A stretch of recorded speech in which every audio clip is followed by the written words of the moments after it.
invincibility in the minds of his prey.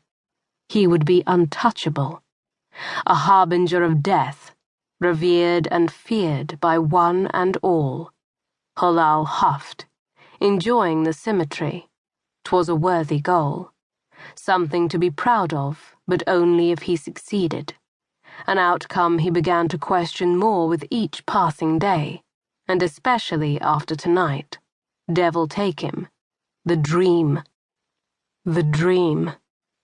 It taunted him without end, showing him snippets, but not the details. Every time he went to sleep, he received another piece of the puzzle, morsels of information. Tonight, the visual riddle had ended with his chest being torn wide open. The who, when, and why, however, evaded him. How would it come to pass, with a blade held by one of his assassins, a sneak attack, an uprising among the Alpachi ranks to overthrow him? All good questions, none of which he could answer.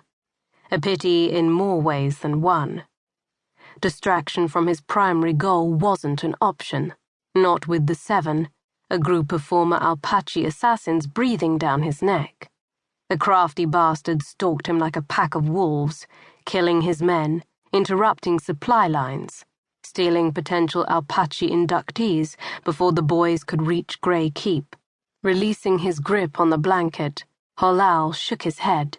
So cunning, so skilled, far too reckless and brutal. Henrik and his cohorts would never relent or bow to his command ever again. Halal knew that now. The reality of it made regret rise.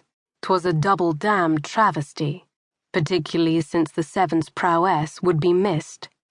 With a sigh, he flipped the covers back and swung his legs over the side of the bed. As his bare feet touched down on cold stone, he gripped the mattress edge and stared across the chamber into the fireplace beyond. Flames burning low. Orange embers glowed like cat's eyes in the gloom. From the size of the coals, he knew it was well past midnight, the wee hours, where the darkness was blackest and night's menace thickest, his favorite time of all. Taking a deep breath, he allowed his eyes to drift closed and listened.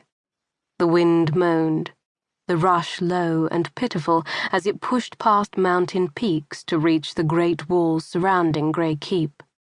A perilous hiss played a soft accompaniment. Halal glanced to the right.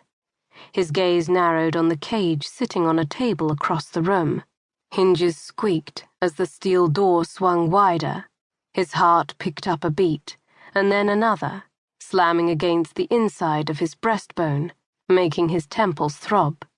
Each movement slow and measured, he turned toward the table and...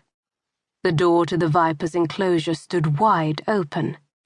His mouth curved. Exhilaration followed, drowning caution beneath a wave of satisfaction. Such a superb turn of events. An interesting twist wrapped up in a lethal game of hide-and-seek. Scanning the shadows, Halal pushed to his feet. He needed to be moving, able to shift quickly when the snake slithered into view. Cunning for her kind, Beauty enjoyed the hunt too much to ever back down, or show an ounce of mercy.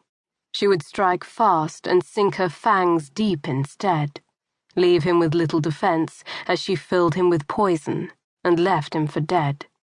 No doubt his adversary's intention. Beauty's escape was no accident. Someone had unlocked and opened the cage door, which meant one thing. One of his assassins sought to kill him, slowly, with his own snake. Halal hummed in satisfaction. Pride surfaced along with the pleasure. Finally, at last, a worthy opponent. An assassin willing to use creative means to relieve him of command. 'Twas a good sign, one that gave him hope for Alpachi's future. He wouldn't be around forever, and the Order of Assassins needed a strong leader. A man willing to do what was necessary, like mastermind a power play to eliminate him, clearing the way for a change in the ranks, all without raising a blade against him, or getting his hands dirty.